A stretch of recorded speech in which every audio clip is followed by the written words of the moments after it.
সমস্ত প্রশংসা সমস্ত তারিফ সেই মহান রব্বুল আলামিনের জন্য।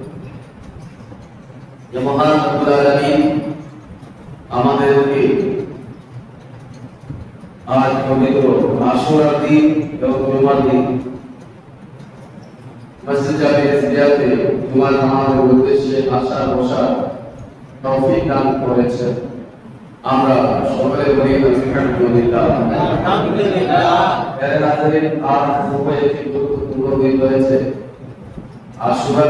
ওই দিন যেই দিন আল্লাহ রাব্বুল আলামিনের অনেকগুলো কুদরতটি এই পৃথিবীতে প্রকাশ হয়েছে এবং এই আশুরার দিন জুমার দিনও ছিল, আশুরা ছিল মুহররমের 10 তারিখ।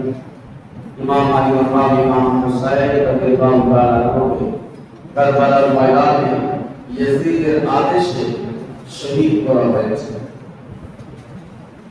এবং এই আশুরার দিন হবে, জুমার দিন হবে, যেদিন সর্বশেষ কিয়ামত হবে। এই হাজরিন, আশুরার যে দিন আছে এই দিনে অনেকগুলো নেক আমল আছে, নফল নামাজ আছে, তাসবিহ আছে, দোয়া আছে। আর হাদিসে পাকে এসেছে যে ব্যক্তি আশুরার দিন নিজ পরিবারের জন্য খরচ করবে, তাদেরকে ভালো ভালো কাপড় চোপড় পরাবে, ভালো খাবার দেবে, পরিবারের খাতিরে খরচ, কাউকে দান করার কথা। এমনিতে আমরা পরিবারের খরচ তো করি, কিন্তু বিশেষ করে আশুরার দিন বলা হয়েছে যে ব্যক্তি আশুরার দিন নিজের পরিবারের জন্য খরচ করবে, আল্লাহ রাব্বুল আলামিন তাকে সফল কাম করে দিবেন, সুবহানাল্লাহ, কামিয়াব করে দিবেন তাকে। এটা রাসূলুল্লাহ সাল্লাল্লাহু আলাইহি ওয়াসাল্লামের হাদিস। তাই আশুরার দিন ভালো ভালো খাবার উচিত, নিজ পরিবারকে খরচ করা উচিত। তাহলে হাজরিন, এই আশুরার ফজিলত অন্য কথাই রয়েছে, কিন্তু আজ আমি গতরাত্রে আমি যে কথাটা বলেছিলাম যে ইমাম আলী ইমাম হুসাইন শাহাদাতের উপরে আলোচনা ইনশাআল্লাহ হবে। গত 9 দিন ধারাবাহিকভাবে আমরা কারবালার ঘটনাগুলো শ্রবণ করলাম, ফাযাইলুল শুনলাম। আজ শুধু ইমাম আলী ইমাম হুসাইনের একটি ফজিলত বলে ইনশাআল্লাহ তাবারাক ওয়া তাআলা শেষ করব। বাস রাসূলুল্লাহ সাল্লাল্লাহু আলাইহি ওয়াসাল্লাম ইরশাদ করেন যে হাদিসটি মাওলা আলী মুসলিম মুশারকা রাদিয়াল্লাহু তাআলা থেকে বর্ণিত। তিনি ইরশাদ করেন, মান লাম ইয়ারিফ হাক্কা ইকরাতি ওয়াল আনসার ফাওয়াতি ইহদাল সালাত। যে ব্যক্তি আমার আহলে বাইত এবং আনসার সাহাবীদের অধিকারকে জানলো না, অর্থাৎ যারা আহলে বাইতকে ভালোবাসলো না, যারা ইমাম হাসান, ইমাম হুসাইন, ফাতেমাতুজ জাহরা এবং মাওলা আলীকে ভালোবাসলো না, আল্লাহ রাসূল সাল্লাল্লাহু আলাইহি ওয়াসাল্লাম বলেন ফাওয়াতি ইহদাল সালাত, তারা 3 ব্যক্তির মধ্যে যে কোনো ব্যক্তি অবশ্যই হবে। অর্থাৎ 3 ক্যাটাগরির লোক আছে যাদের অন্তরে আহলে বাইত এবং আনসারী সাহাবীদের মহব্বত আসতে পারে না, তারা চেষ্টা করলেও তারা ভালোবাসতে পারবে না আহলে বাইতকে। আর যারা যারা ভালোবাসবে না, আমরা বুঝতে পারবো এই 3 শ্রেণীর মধ্যে যে কোনো একটি সে আছে। আর যাদের অন্তরে আহলে বাইতের ভালোবাসা হবে, তবে তারা এই 3 শ্রেণীর লোক না। তো এই 3 শ্রেণীর লোক কারা? প্রথমত রাসূলুল্লাহ সাল্লাল্লাহু আলাইহি ওয়াসাল্লাম বলেন, ইম্মা মুনাফিকুন, সে মুনাফিক হবে যার দিলের মধ্যে আহলে বাইতের ভালোবাসা কোনদিন আসতে পারে না।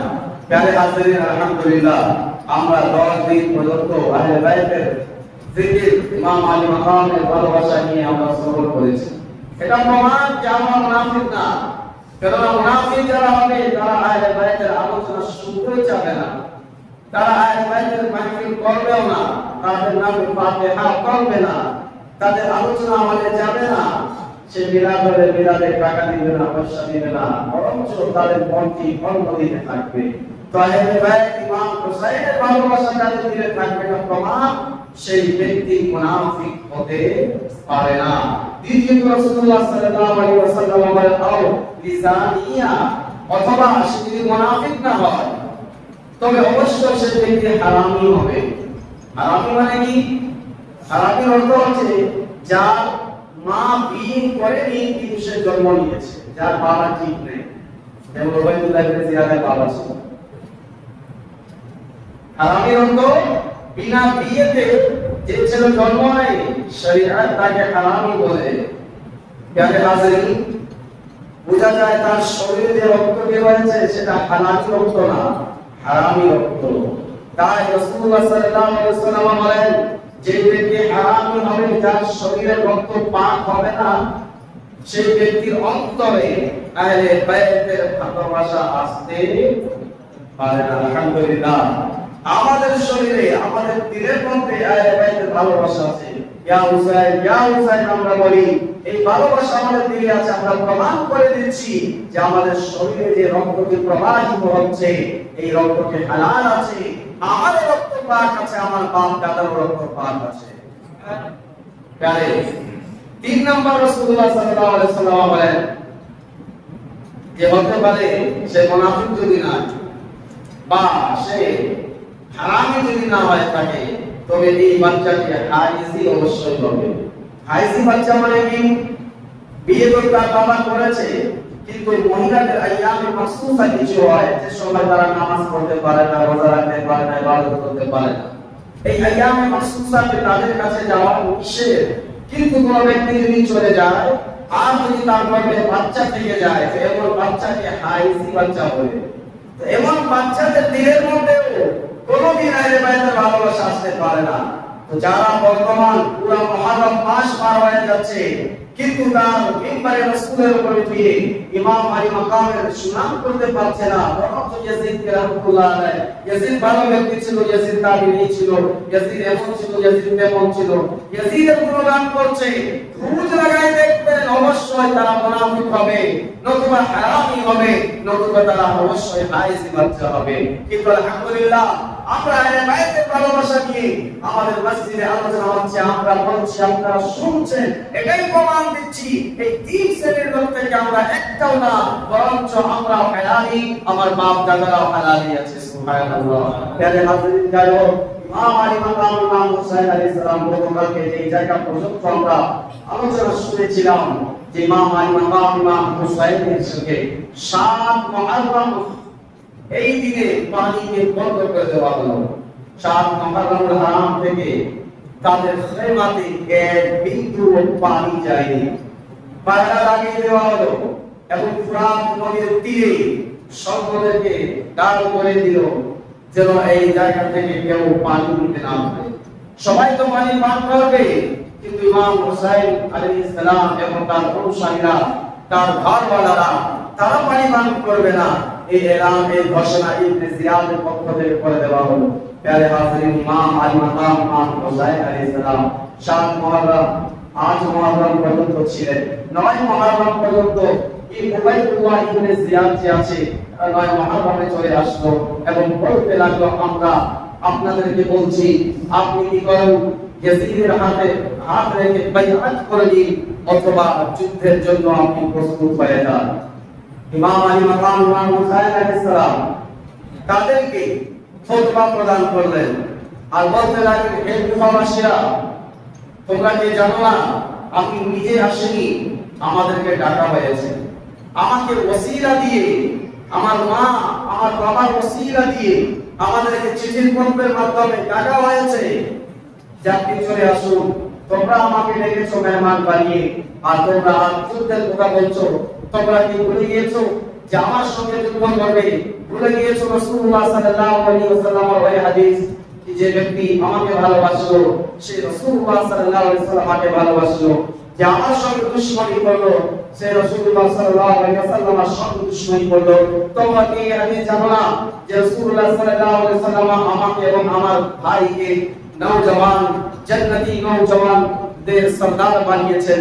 তোমরা কি জানো না कि अल्लाह रसूल सल्लल्लाहु अलैहि वसल्लम আমার বাবা কি ফজিলত বলেছেন তোমরা কি জানো না রাসূলুল্লাহ সাল্লাল্লাহু আলাইহি ওয়াসাল্লাম আর আম্মা জানের কি ফজিলত বয়ান করেছেন তোমরা কি জানো না আমাদের ফজিলত কি হয়েছে আর আমাদেরকে হত্যা করা তোমরা চেষ্টা করছো এর ব্যাপারে তোমাদের কি কোনো চিন্তা ধারণা নাই আখিরাতের ময়দানে রাসূলুল্লাহ সাল্লাল্লাহু আলাইহি ওয়াসাল্লামের সামনে কি চেহারা নিয়ে তোমরা দাঁড়াবে কিভাবে তোমরা শাফাআতের আশা করো প্রিয় হাজিরিন এই সমস্ত খুতবা ইমাম আলী মাকাম ইমাম হুসাইন আলাইহিস সালাম তিনি প্রদান করলেন কিন্তু যাদের অন্তর দুনিয়ার মহব্বতে কালো হয়ে গিয়েছে যাদের দিলের মধ্যে দুনিয়ার সম্পদের ভালোবাসায় তাদের অন্তর একেবারে কালো হয়ে গিয়েছে ইয়াজিদের অনুসারীরা তারা মানতে রাজি ছিল না তারা বলল আমরা এবার শুনবো না আমরা যেটা বলে দিয়েছি সেটাই ফাইনাল আপনি ইয়াজিদের বাইআত গ্রহণ করুন নতুবা আপনি কি করুন আপনি এই জায়গা যুদ্ধের জন্য আপনি প্রস্তুত হয়ে যান ইমাম আলী মাকাম ইমাম হুসাইন আলাইহিস সালাম হযরত আব্বাস আল-বারদার যিনি তার ভাই মাওলা আলীর সন্তান কিন্তু তার আম্মা উম্মে বনীন ছিলেন প্রিয় হাজিরিন তিনি নিজের জান ইমাম আলী মাকামের জন্য কুরবান করতে সর্বদা সব সময় রাজি ছিলেন হযরত আব্বাস আল-বারদারকে বলেন যাও ওই উবাইদুল্লাহ ইবনে জিয়াদ এবং তার অনুসারীদেরকে বলো যে একদিন আমাদেরকে সুযোগ করে দেন আজ যেহেতু 9 মুহররম আছে আগামীকাল 10 মুহররম আজকে আশুরা রাত আছে একদিন আমাদেরকে সুযোগ করে দিতে বলো একদিন আমাদেরকে সময় দিতে বলো একদিন আমরা ইবাদত করব আল্লাহকে ডাকবো রাসূলুল্লাহকে ডাকবো এই দিন পর্যন্ত আমাদেরকে সুযোগ দাও আগামীকাল তারা যা বলবে সেই কথার উপরে আমরা থাকবো ইনশাআল্লাহ তাবারাক ওয়া তাআলা উবাইদুল্লাহ ইবনে জিয়াদের কাছে যখন হযরত আব্বাস আল-বারদার গেলেন সেই কথাগুলো বললেন প্রথমত তারা অস্বীকার করলো পরবর্তীতে তারা বলল ঠিক আছে একদিনের ব্যাপার আছে একটি রাত তারা থাকবে আগামী দিন তারাও চিন্তা করছিল আমাদের লস্কর আমাদের সৈন্য হচ্ছে 22,000 অন্য রিওয়ায়াতে 42,000 কোনটাতে 70,000 পর্যন্ত লেখা হয়েছে কিন্তু হাকিকত কথা এটাই ছিল উবাইদুল্লাহ ইবনে জিয়াদ যেহেতু শক্ত মনের মানুষ ছিল আর থাকবে না কেন এর আগেও আমি মসজিদে বলেছিলাম যেহেতু তার শরীরে হালাল রক্ত ছিল না যার শরীরে হারাম রক্ত হবে তার কোন কোনদিন নরম হতে পারে না উবাইদুল্লাহ ইবনে জিয়াদ পুরা কুফাতে ঘোষণা করে দিয়েছিল যে কুফার ঘরে ঘরে একটাও যুবক যেন না থাকে প্রত্যেক ঘর থেকে পুরুষের সূরতে যুবকের সূরতে যা থাকবে প্রত্যেককে কারবালার ময়দানে আসতে হবে যেন ইয়াজিদের বিরুদ্ধে এসেছেন একজন তার মোকাবেলা করতে হবে আর উবাইদুল্লাহ ইবনে জিয়াদ খুব চালাক লোক ছিল ইতিহাস তো আলাদা আলাদা ভাবে লেখা হয়েছে কিন্তু একটি কিতাবে পড়েছিলাম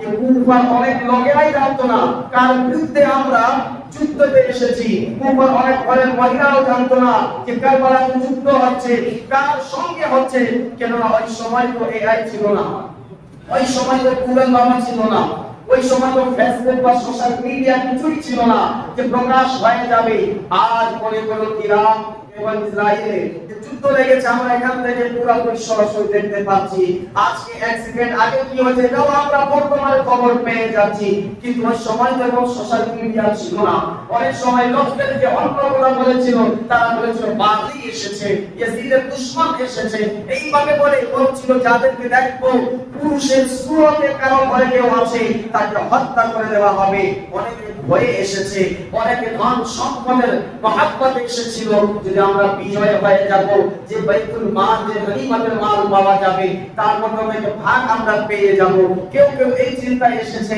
বেশি জনকে যদি আমরা শহীদ করে দেই তবে আমাদের ওহদা আমাদের মাকাম বড় করে দেওয়া হবে এই চিন্তা নিয়ে অনেকে তাই আপনি চিন্তা করুন না যে পুরা কুফাবাসীর মধ্য থেকে একটি ঘর খালি ছিল না সব ঘর থেকে সবাই চলে এসে গিয়েছিল প্যারে হাজিরিন হযরত উবাইদুল্লাহ হযরত আব্বাস আল-বারদার আর এইদিকে উবাইদুল্লাহ ইবনে জিয়াদ বলে ঠিক আছে প্রথমত মানলো না কিন্তু শেষের দিকে বলে ঠিক আছে একদিনের ব্যাপার আছে যাও তোমরা বৃহস্পতিবার দিন ছিল এবং 9 তারিখ মুহররম হারাম মাসের ইমাম আলী মাকাম ইমাম হুসাইন আলাইহিস সালাম নিজে তাবুতে চলে আসলেন। আসার পরে সারা রাত এখন ইবাদতের চিন্তা, সারা রাত আজকে আমাদের মতো না যে সারা রাত ঘুরবো, সারা রাত দেখবো কাহা पर कौन सी चीज बिक रही है, কোন জায়গায় কোন কেমন মেলা লাগিয়েছে, কোন জায়গাতে কেমন খেলা দেখাচ্ছে, সারা রাত এই কাজটি করেনি। বরং ইমাম আলী মাকাম ইমাম হুসাইন 9 তারিখের রাতে সারা রাত কখনো কোরআন তেলাওয়াত করছেন, কখনো তওবা ইস্তিগফার করছেন, কখনো মাথায় সিজদায় রেখে দিয়েছেন, কখনো নানা জানকে দেখছেন, কখনো নানা জানকে আখেরি সালাম পেশ করছেন। প্যারে হাজরিন, এক সময় ইমাম আলী মাকাম ইমাম হুসাইন আলাইহিস সালাম হযরত আব্বাস আল-বন্দারকে বললেন, আব্বাস ভাই ঠিক কাজ করো, এই চিরাগ যে বাতিটি আছে বাতিটি নিভিয়ে দাও। আর ইমাম আলী মাকাম ইমাম হুসাইনের সঙ্গে কয়জন ছিলেন? 72 জন। একটি রিওয়ায়াতে 83 জন, আর একটি রিওয়ায়াতে এসেছে এর উপরে আর কেউ লেখেনি 120 জন। 120 জনের উপরে আর কেউ লেখেনি, কাকেও বলে 121 জন কেউ লেখেনি, সর্বনিম্ন 72 লিখেছে। আর এটাই উলামায়ে বেশিরভাগই উলামা জুমহুর উলামায়ে কেরাম 72টা থেকেই বলেছেন। আর কেউ কেউ বলেছেন 82 জন ছিল, তার মধ্যে বাচ্চাদেরকে নিয়ে 82 জন হয়েছে, আর বাচ্চারা বাদ দিয়ে 72 জন। আর 120 জন যদি আমি বলি, আর ওইদিকে সর্বনিম্ন 22,000 বলা হয়েছে, আর 80,000 70,000 পর্যন্ত লেখা হয়েছে। তাহলে 120 জন, তার মধ্যে বুড়া আছে, বাচ্চা আছে, সবাই মিলে, মহিলারা আছে, সবাই মিলে 82 জন, 120 জন, 72 জন, 22,000 এর মোকাবিলা। এটা কেমন ইনসাফ, এটা কেমন ইনসাফ ছিল কারবালার ময়দানে। প্যারে হাজরিন, ইমাম আলী মাকাম ইমাম হুসাইন আলাইহিস সালাম 9 তারিখে রাত হযরত আব্বাসকে বললেন, ভাই আপনি প্রদীপটি নিভিয়ে দিন, চিরাগ নিভায়ে দাও। তিনি প্রদীপ নিভিয়ে দিলেন। ইমাম আলী মাকাম নিজ অনুসারীদের থেকে বলতে লাগলেন, শুনো, আমি চিরাগ নিভিয়ে দিয়েছি, অন্ধকার করে দিয়েছি, হতে পারে আলোতে আমার সামনে থেকে যাইতে লজ্জা লাগবে, কিন্তু আমি চিরাগ নিভিয়ে দিয়েছি। তোমাদের মধ্য থেকে যারা যারা যাওয়ার ইচ্ছে করে তোমরা চলে যাও, চলে যাও তোমরা। আমি হুসাইন বলছি যে তোমাদের থেকে কাল কিয়ামতের ময়দানে কোনো বদলা করা, বরং আমি হুসাইন তোমাদের থেকে রাজি আছি। কাল কিয়ামতের ময়দানে আমি তোমাদের শাফাআত করাবো, তোমরা এই বিষয়ে নিশ্চিন্ত থাকো। কিন্তু তোমরা নিজে জান বাঁচিয়ে কাজ করো, তোমরা চলে যাও। আর কেউ যদি কিছু বলে তো তোমরা নিজ নিজ মহিলাদের বাহানা করে দিবে যে ইমাম আলী মাকাম মহিলাদেরকে আমাদের সঙ্গে দিয়ে দিয়েছেন, যে মহিলাদেরকে নিয়ে তোমরা চলে যাবে। প্যারে হাজরিন, ইমাম আলী মাকাম বাতি দিয়ে দিলেন। আর বলেন, অন্ধকার আমার চেহারার সামনে থেকে গেলে হতে পারে লজ্জা লাগতে পারে, তোমরা চলে যাও। ইমাম আলী মাকাম কিছুক্ষণ ওই জায়গায় দুহাতে হাত তুললেন। এইদিকে মানুষের কান্নার আওয়াজ অনেকক্ষণ হয়ে গেল। ইমাম আলী মাকাম তিনি বললেন, আব্বাস এক কাজ করো, চিরাগ তুমি একটু জ্বালিয়ে দাও। চিরাগ যখন বাতি যখন জ্বালানো হলো, যেই ব্যক্তি যেই জায়গায় বসেছিল ওই জায়গায় বসেছিল। ইমাম আলী মাকাম বলেন, তোমরা যাওনি কেন? সর্বপ্রথম আব্বাস আল-বাজার দাঁড়িয়ে বলতে লাগলেন, ইমাম আমরা এর জন্য আপনার সঙ্গ দেইনি যে আমরা কোন তাকত পাবো, আমরা কোন সম্পদ পাবো, বরঞ্চ আল্লাহ আমাদেরকে একটি জান কেন, আল্লাহ যদি আমাদের 1000 জান যদি দেয় আর আপনার কদমে যদি কুরবান করতে বলে, এক এক করে 1000 জান আপনার কদমে কুরবান করতে হবে। সবার মুখে তিনারা জানতেন 22,000 কোথায় 72 মোকাবিলা বরাবর না, কিন্তু জানতেন আপনার কাউকে ইন্তেকাল শহীদ করা হবে। কিন্তু এরপর ইমাম আলী মাকামের সঙ্গে ছাড়তে রাজি না। কারবালা সাক্ষী আছে, আপনি কারবালা পড়ুন, ইতিহাসের পাতা উল্টান দেখবেন। ইমাম আলী মাকাম ইমাম হুসাইনের কাছে যদিও লোক কম ছিল, ইয়াজিদের কাছে সম্পদ বেশি, তাদের কাছে আসলাহা অর্থাৎ অস্ত্র বেশি, তাদের কাছে খাওয়া দাওয়া পানি সব বেশি রয়েছে, সম্পদ বেশি তাদের কাছে। কিন্তু এক ব্যক্তিও ইমাম হুসাইন আলাইহিস সালামের দল থেকে ইয়াজিদের দলে যায়নি। কিন্তু ইয়াজিদের দল থেকে ইমাম আলী মাকামের দলে কারবালায় এসেছে, এটা প্রমাণ আছে। ওই দিক থেকে এদিকে এসেছে, কিন্তু ইমাম আলী মাকামের দিক থেকে ইয়াজিদের দলে একজনও যায়নি। কেন? তারা জানতো যে আমরা কিভাবে যাব? এটা দুনিয়া একদিন শেষ হয়ে যাবে, কিন্তু দাইমি জীবন যেটা রয়েছে জান্নাত, সেই জান্নাত যদি পেতে হয় ইমাম আলী মাকামের সঙ্গে দিতে হবে। ইমাম আলী মাকাম ইমাম হুসাইন সালাত তিনি কখনো সাইয়েদা যায়নাবকে নসিহত করেন, কখনো নিজ ছেলে হযরত যাইনুল আবেদিনকে নসিহত করেন, কখনো আলী আকবর, কখনো হযরত ইমাম হাসান আলাইহিস সালামের সন্তান হযরত কাসিমকে নসিহত করেন, কখনো নিজ ভাই হযরত আব্বাস রাদিয়াল্লাহু আনহু। এইভাবে নসিহত করতে বলে কালকে যে দিনটি হবে আমি জানি, আর এটা আগে থেকে প্রসিদ্ধ ছিল ইমাম হুসাইন শহীদ করা হবে, যেটা আমি প্রথম এবং দ্বিতীয় দিনেই আমি আপনাদের শুনেছিলাম। প্যারে হাজির, ইমাম আলী মাকাম ইমাম হুসাইন নিজ পরিবারকে নসিহত করলেন। সাইয়েদা যায়নাব কারবালার মধ্যে তার কিরদার কোন এক সময় যদি পাওয়া যায় ইনশাআল্লাহ যদি স্মরণে হয়, সাইয়েদা যায়নাব রাদিয়াল্লাহু তাআলা আনহার জীবনের উপরে একদিন আলোচনা অবশ্যই করা উচিত। কারবালার ময়দানে মহিলা হয়ে তিনি যে সাহসটি দেখিয়েছেন, কারবালার ইতিহাসে যে পাতাগুলো আপনি উঠাবেন আপনি বুঝতে পারবেন এক মহিলা হয়ে আর কেমন হবে না। সিংহের বাচ্চা সিংহ হয়, সিংহের বাচ্চা সিংহ হয়। তিনি তো মাওলা আলী মুসলিম কুশা এবং ফাতিমাতুজ জাহরা রাদিয়াল্লাহু তাআলা আনহার সন্তান ছিলেন। সাইয়েদা যায়নাব কারবালার ময়দানে যা সিন দেখিয়ে দিয়েছেন আমাদেরকে, প্যারে হাজরিন, সেটা বলার বাইরে। তিনি যে নসিহত করলেন যে আমার পরে হতে পারে আর পুরুষের সুরতে কেউ থাকবে না, কিন্তু তোমরা কাজ করবে, তুমি তোমার দায়িত্বকে সব মহিলাদের ভালোভাবে রাখবে, যা কিছু হয়ে যা মাতাম করবা না। কি করবা না? মাতাম করবা না, ওটা সিনার উপরে হাত মারবা না, এটা শরিয়ত হারাম বলেছে। এরপরে আচ্ছা, সিনার উপরে হাত মারে কি? যা কেউ মারা গিয়েছে, ঠিক কিনা? আর মারা গিয়ে যাওয়ার পরেও সিনার উপরে হাত মারা শরীয়ত আমাদের হানাফি মাযহাবে জায়েজ নেই। আপনি মেনে নিলাম কেউ যদি মারা যায় তখন সিনাতে হাত মারতে হয়। যদি কেউ বলে, তা আমি বলবো এখন বলো আমাদের ইমাম হুসাইন তিনি জীবিত না মৃত? আমাদের চলবে না আল্লাহ চলবে? আল্লাহ বলেন ওয়ালা তাকুনু লিমান ইউকতালু ফি সাবিলিল্লাহি আমওয়াত বাল আহইয়া, যারা আল্লাহর রাস্তায় মারা যায় অর্থাৎ যারা শহীদ হয়েছে তারা জীবিত আছে। তারা মরেনি, তারা কি জীবিত? আল্লাহর কুরআন বলে যারা শহীদ হয়েছে, আমরা যদি সিনাতে হাত মেরে, চেহারাতে হাত মেরে, হাত কেটে, পা কেটে কেটে আমরা শাহাদাতের অস্বীকার করছি নাকি?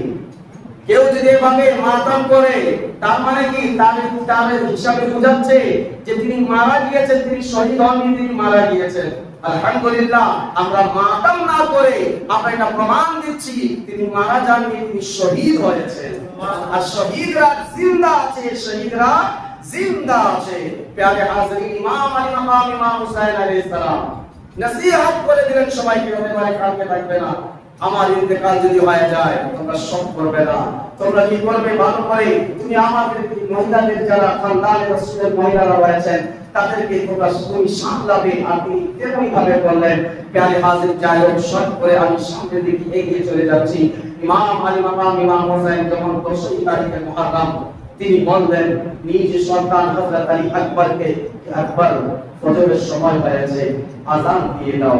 3 দিন হয়ে গিয়েছে, কারবালার ময়দানে তাদের জন্য পানি বন্ধ, জিহ্বা শুকিয়ে যাচ্ছে, পেটে কিছু খাবার নেই, না খাবার আছে না পানি আছে, পিপাসিত এবং ক্ষুধার্ত হযরত আলী আকবর রাদিয়াল্লাহু তাআলা আনহু তিনি আযান দিলেন ফজরের। জানি না তিনি মধুর কণ্ঠে আখরি আযান নিজের জীবনের তিনি পড়ছেন। প্যারে হাজরিন, ফজরের আযান দিলেন। ইমাম আলী মাকাম ইমাম হুসাইন আলাইহিস সালাম তিনি ফজরের জামাত পড়ালেন। ফজরের নামাজ শেষ হলো, আবার সবাইকে নিয়ে ইমাম আলী মাকাম আখরি খুতবা দিলেন। আখরি বার তাদেরকে বললেন। এরপরে যখন সূর্য উঠে গেল, উবাইদুল্লাহ ইবনে জিয়াদ এবং শিমাজের জশন এবং ইত্যাদি যারা ছিল সেই জায়গায় তারা আবার যুদ্ধের ঘোষণা করলো। ইমাম আলী মাকাম শেষ খুতবা কারবালার ময়দানে আরেকবার দিতে চাইলেন, বারবার তাদেরকে বুঝালেন। আর তিনি তো জানতেন এই ইয়াজিদিরা মানবে না, এটা দুনিয়ার কুকুর আছে, এরা মানবে না, কিন্তু তিনি এর জন্যই এটা তাদেরকে বারবার বুঝাচ্ছিলেন যেন কাল কিয়ামতের ময়দানে তারা উঠে বলতে না পারে যে হুসাইন আলাইহিস সালাম যদি আমাদেরকে বুঝাই দিতেন আমরা বুঝে যাইতাম। তাই তিনি একবার নয়, দুইবার নয়, তিনবার, চারবার, প্রয়োজনে পাঁচবার তাদেরকে বুঝাচ্ছেন, বারবার তাদেরকে স্মরণ করে দিচ্ছেন। আবারও তিনি যাই তাদেরকে আখিরি খুতবা প্রদান করলেন, ইমামে হুজ্জত যেটাকে বলা হয়। প্যারে হাজির ইমাম হোসেন আবার তাদেরকে বললেন যে তোমরা আবার কি আমাদের সঙ্গে যুদ্ধের কথা বলছো? আমাদের রক্তে তোমরা কি নিজের হাতকে রঙিন করতে চাচ্ছ? তোমরা কি আমাদের মাকাম ভুলে গিয়েছো? আমাদেরকে রাসূলুল্লাহ সাল্লাল্লাহু আলাইহি ওয়াসাল্লাম জান্নাতি নওজওয়ানদের সরদার বলিয়েছেন। তোমরা কি জানো না আমার দুশমনী রাসূলুল্লাহর দুশমনী, রাসূলুল্লাহর দুশমনী আল্লাহর দুশমনী। কিয়ামতের ময়দানে আমাকে শহীদ করে দিয়ে কিভাবে রাসূলুল্লাহ সাল্লাল্লাহু আলাইহি ওয়াসাল্লাম শাফাআতের আশা করবে? কিন্তু যাদের দিলের মধ্যে দুনিয়ার মহব্বত চলে গিয়েছে, টাকার লোভ লালসা চলে এসেছে, তারা হালাল হারাম কিছুই তারা বুঝবে না। সৈয়দ কি আছে, রাসূলুল্লাহর বংশ কি আছে, নবীর কালমা তো পড়ছে তারা, নবীর কালমা তো পড়ছে তারা, কিন্তু রাসূলুল্লাহর লাহদের জিগার তার কয়াম মনি কলিজার টুকরাও কথা তারা মানছে না। কারবালার ময়দানে তারা বলল আপনি যদি যুদ্ধ করতে চান যুদ্ধ করুন, আমরা আপনার কথাগুলো শুনবো না। প্যারে হাজির সর্বশেষ এমন হলো কারবালার ময়দানে যুদ্ধ শুরু হয়ে গেল। ইমাম আলী মাকাম ইমাম হুসাইনের খানদানে যারা ছিলেন তারা পরবর্তীতে কারবালার ময়দানে গেলেন। এর আগে ইমাম আলী মাকাম ইমাম হুসাইন আলাইহিস সালাম ওই কারবালার ময়দানে একটি ঘোষণা আর করেছিলেন, হে ইয়াজিদিরা তোমরা কি জান্নাত পেতে চাও না জাহান্নাম পেতে চাও? তোমরা দুনিয়া পেতে চাও না আখিরাত পেতে চাও? কে আছে তোমাদের মধ্যে যারা এখনো বুঝেনি? প্যারে হাজিরিন, গতকালকে আমি হুর বিন ইয়াজিদ আসলামের কথা বলেছিলাম যে 1000 সৈন্যকে নিয়ে উবাইদুল্লাহ ইবনে জিয়াদের আদেশে মাকাম সালাবিয়া কুফার 2 মঞ্জিল আগে ইমাম আলী মাকামকে তৈরি করে কারবালার ময়দানে নিয়ে এসেছিল। ঘটনাটা বিস্তারিত বলেছিলাম। ওই হুর বিন ইয়াজিদ আসলামী যে ছিলেন তিনি তার মনটি গলে গেল। আপনি চিন্তা করলেন যে আমি যদি মোকাবিলা দেখি তবে শক্তির দিক থেকে বিজয় তো ইয়াজিদিদের হবে, কিন্তু যদি আখিরাতের দিক থেকে দেখি যে হাকিকাতের জিত থেকে আসল বিজয় কার হবে, তাহলে হুসাইন আসলামের মরকে ইয়াজিদ হে ইসলাম জিন্দা হোগা গে কারবালা के बाद। তিনি চিন্তা করলেন যে মানুষ জীবন থাকবে, কয়েকদিন টাকা পয়সা কামাই করলে কয়েকদিন বাঁচবো, কিন্তু যদি জান্নাতে যদি চলে যায় বাঁচবো থাকবো জান্নাতে, একবার কেউ গেলে আর ফিরে আসবে না। তিনি কারবালার ময়দানে ইয়াজিদিদেরকে ছেড়ে দিয়ে ইমাম আলী মাকাম ইমাম হুসাইন আলাইহিস সালামের নিচে চলে আসলেন। এসে আরজ করে মা আমি সেই গুনাহগার আছি যে আপনাকে ফায়দা করে আমি এখানে নিয়ে এসেছি, আমাকে ক্ষমা করে দিন। ইমাম আলী মাকাম ইমাম হুসাইন বলেন আমি তোমার থেকে রাগ নেই, আমি তোমার থেকে নাখুশ নেই, বরঞ্চ তুমি এখানে এসেছো আমাদের সহযোগিতা করতে, আমি তোমার থেকে রাজি আছি, আমি তোমার থেকে রাজি আছি। প্যারে হাজিরিন, পরবর্তীতে হুর বিন ইয়াজিদ যে ছিল তার স্ত্রী এখনো ইয়াজিদিদের ওই দিকে ছিল। পরবর্তীতে যখন ইমাম আলী মাকামকে শহীদ করে দেওয়া হয়েছিল, যদি শুধু হয় শাহাদাতের পরের ঘটনা আপনাদেরকে শোনাবো। তারও স্ত্রী ছিল যে উবাইদুল্লাহ ইবনে জিয়াদকে বারবার রিকোয়েস্ট করেছিল যে ওদিকে স্ত্রী কোন রয়েছেন, তারা 4 দিন পার হয়ে যাচ্ছে, কোনো পানি নেই, কোনো খাবার নেই, আপনি দিন আমাদেরকে, আমি ওই পানি তাদের কাছে পৌঁছে দেই। তার কথাতে উবাইদুল্লাহ ইবনে জিয়াদ এবং তার অনুসারীরা পানি দিয়েছিল হুর বিন ইয়াজিদের স্ত্রীর হাত থেকে। এটা পরবর্তী ইনশাআল্লাহ তাবারাক ওয়া তাআলা যদি সুযোগ হয় আপনাদেরকে আমি শোনাবো। এইদিকে হুর চলে আসলে ইমাম আলী মাকাম ইমাম হুসাইন আলাইহিস সালামের দিকে, ওইদিকে ইয়াজিদিরা তাকে অনেক ধরনের কুদা মারতে লাগলো যে হুর তুমি কি পাগল হয়ে গিয়েছো? তারা জানতো কুফার মধ্যে হুর একটি বীর পুরুষ ছিল, আর বীর পুরুষ যদি না থাকতো তবে 1000 সরকার তাকে কিভাবে মানাতো? বীর পুরুষ ছিল, একা সে 100 মোকাবিলার মতো ছিল হুর। প্যারে হাজিরিন, তারা বলতে লাগলো তুমি কি পাগল? যদিও তুমি একা 100 মোকাবিলা হয়ে যাও, কিন্তু এদিকে 22,000 আছে, তুমি একা চলে গেলে কিছু আসে যায় না, তুমি কি পাগল হয়েছো? কিন্তু গল্প একটি কথা বলতে লাগলেন, হাকিকাত মে জিন্দেগি। তিনি এই কথাই বললেন যে কবি বলেছেন উর্দু ভাষায়, জান दी हुई थी उसी की, जान दी हुई थी उसी की हक तो ये है कि हक अदा ना हुआ যদি এই জান দিয়ে শেষ যদি করে দেই তবুও যে অধিকার রয়েছে সেই অধিকারটি কোনোদিন পরিপূর্ণ হতে পারবে না। হযরত চলে আসলো এই দিকে এবং ইমাম আলী মাকাম ইমাম হোসেনের পক্ষ থেকে ইয়াজিদের বিরুদ্ধে যখন লড়াই করতে শুরু করে দিলেন, তিনি নিজের তরবারি যখন চমকাচ্ছেন যেই দিকে উঠাচ্ছেন সেই দিকে, কিন্তু প্রত্যেকবার ইয়াজিদিরা যারা ধোঁকাবাজ তারা ধোঁকা দিবে, কেউ পিছন থেকে হামলা করে, কেউ চারদিক থেকে ঘিরে হামলা করে, কেউ তীর, কেউ নেশা, কেউ তলোয়ার নিয়ে চলে এসেছে।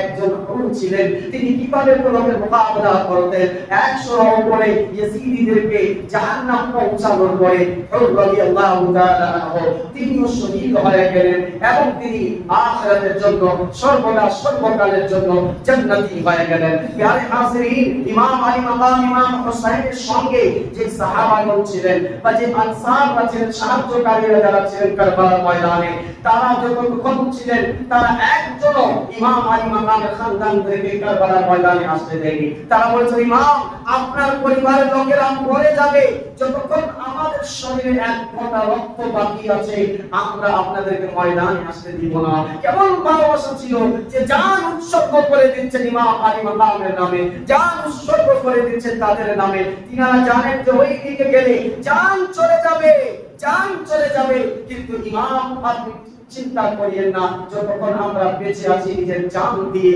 আপনাদেরকে রক্ষা করব। প্যারে তারা ছিলেন আসল হুসাইনি, তারা ছিলেন আসল হুসাইনি। আর আজ আমরা শুধু জামানে জামানে হুসাইন হুসাইন বলছি, কিন্তু ইমাম আলী মাকাম যে নামাজের জন্য শহীদ হয়ে গেলেন, যে শরীয়তের জন্য শহীদ হয়ে গেলেন, জবান থেকে সারা দিন ইয়া হুসাইন তো বলছি, কিন্তু যখন ওই ইমাম আলী মাকাম যিনি নামাজের সাজদাতে যাকে শহীদ করা হয়েছে, প্যারে আমরা সেই নামাজের কোনো খবর নেই, কোনো পাত্তা নেই। আর কেউ যদি আমার ব্যাপারে বলে দেয় कि फलाना आदमी ऐसा करता है तो पक्का वहाबी का बच्चा है, बोले ना, আমি কারো কথা বলছি না। ইমাম আলী মাকামের ব্যাপারে কেউ যদি কিছু বলে দেয় पक्का वहाबी का बच्चा है, अरे क्या वहाबी का बच्चा, अगर हम बोले तो वहाबी का बच्चा है तो तुमसे भी अच्छा है। इसलिए इमाम अली मकाम में नमाज से इतनी मोहब्बत की है क्या आखिरी वक्त भी नमाज की हालत, अब तुम जबान से भी कहते हो क्या हुसैन वाले के हुसैनी के, लेकिन नमाज के वक्त में कोई खबर लगी मस्जिद वही वीरान है, मस्जिदे কোনো খবর নাই। আর আমরা শুধু ইমাম আলী মাকামকে মানি রোজ দিনে 10 दिन के बाद फिर वही काम, फिर अपना वही जुनून, वही सब कुछ। যে 10 দিন আমাদের জবান ইয়া হুসাইন ছিল, আমি তো মনে করি যে হুসাইনে পাক নাম চলে এসেছে যে জবানে, সেই জবান থেকে আর কোনোদিন মিথ্যা আসবে না, ঠিক কি না? एक नामे एक जिब्बा থেকে আমি ইমাম আলী মাকামের পবিত্র নাম নিব এবং ওই জবান থেকে আমি কি করব, গুনাহের কাজ করব, এটা কি সম্ভব? এটা হাকিকি হুসাইনি হতে পারে না, হাম মুনাফিকি হতে পারে कि यहाँ तुम्हारे जैसा वहाँ तुम्हारे जैसा, तुम्हारे सामने तुम्हारी तारीफ उसके सामने उसकी तारीफ, এটা মুনাফিকিয়ত হতে পারে, হুসাইনিয়ত হতে পারে না। কারণ প্রমাণ আছে যারা আসল হুসাইনি ছিলেন তারা ইমানের জন্য নিজের জানও পরোয়া করলেন না, তারা জান দিয়ে দিলেন। প্যারে হাজিরিন, একের পর দ্বিতীয় পর তৃতীয়, এই সময় কারবালার কুফার পাশেই একটা মহিলা ছিল, তার ছেলে যে একদিন হয়েছে তার বিয়ে করা, তাকে বলতে লাগলেন কি তুমি পাশে বসে আছো, তুমি কি জানো না কারবালার ময়দানে ইমাম আলী মাকাম ইমাম হুসাইন রাসূলুল্লাহ সাল্লাল্লাহু আলাইহি ওয়াসাল্লাম নওয়াজা ইয়াজিদিরা তাদের বিরুদ্ধে যুদ্ধ ঘোষণা করেছে, যাও তোমার শরীরে যতক্ষণ শক্তি আছে মোকাবেলা করো এবং ইমাম আলী মাকামের হেফাজত করো। সেই স্ত্রীর কাছে গিয়ে বলতে লাগলো যে একদিন হয়েছে, আমি জানি তোমার হাতের মেহেদি এখনো শুকায়নি, এখনো তার লাল রংটি যায়নি, আমি জানি তোমার মনে অনেক আশা আছে যে বিয়ে করব, এমন এমন কাজ হবে, আমাদের ছেলে সন্তান হবে, তাদের ভবিষ্যৎ ফিউচার প্ল্যানিং হয়ে থাকে, যারা বিয়ে করে অনেক ধরনের স্বপ্ন দেখে আমি জানি, কিন্তু তুমি যদি অনুমতি দাও আমি কারবালার ময়দানে যেতে চাচ্ছি। স্ত্রী ছিল মুহিব্বে আহলে বাইত, কুরবান হয়ে যাক ইমরান হাবিব আশরাফি এবং খাতুনদের উপরে, এমন মহিলাদের উপরে। সে বলে ঠিক আছে চলে যান আপনি কারবালার ময়দানে। প্যারে হাজিরিন, সে একদিনের দুলহা চলে আসলো কারবালার ময়দানে। সে একা আসলো না, তার মাকে নিয়ে আসলো।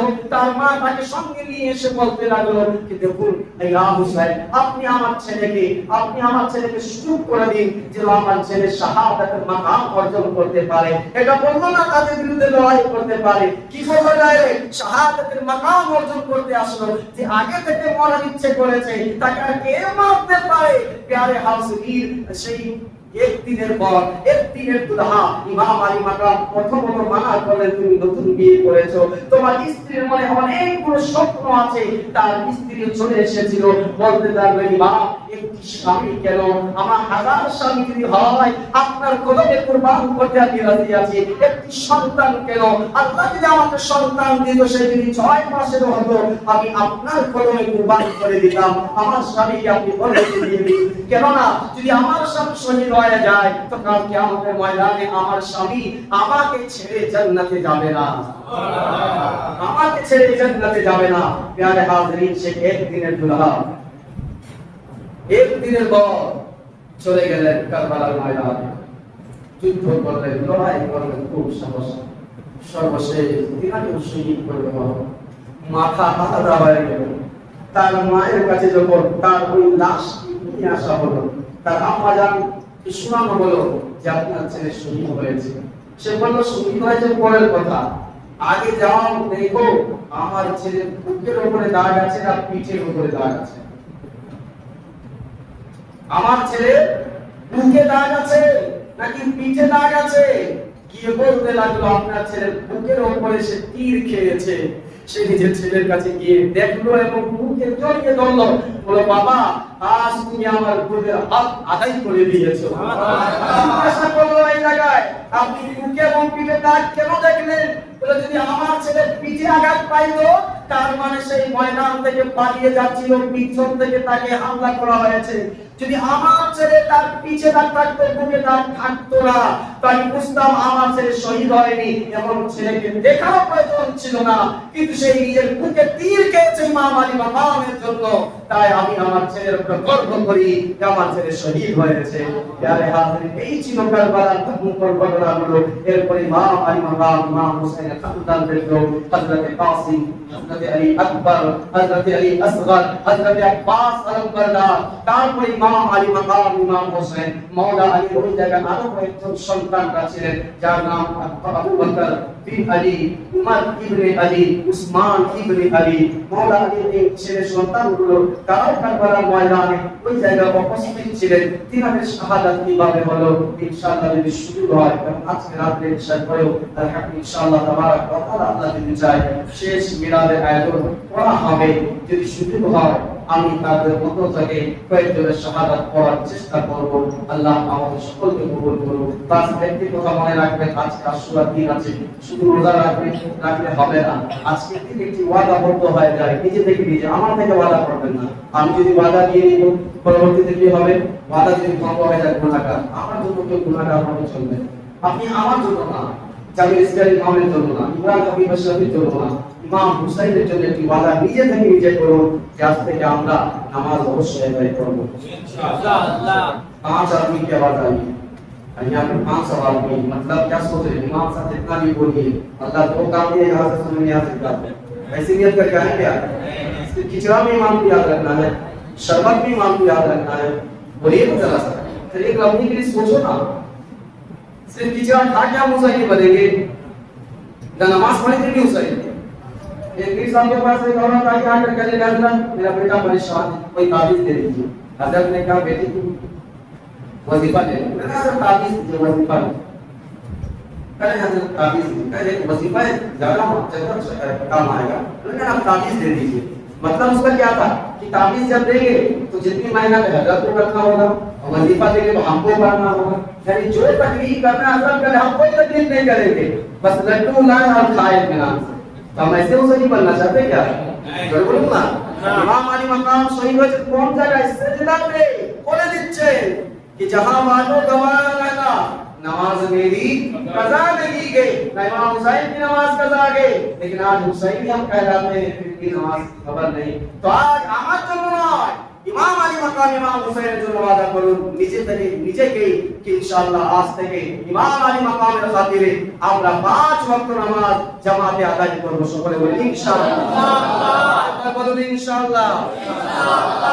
আমিন। আমাদের সকলকে কবুল করুন। সকলে বলি আমিন। মা আলাইনা ইল্লাল বালাগ। আসসালামু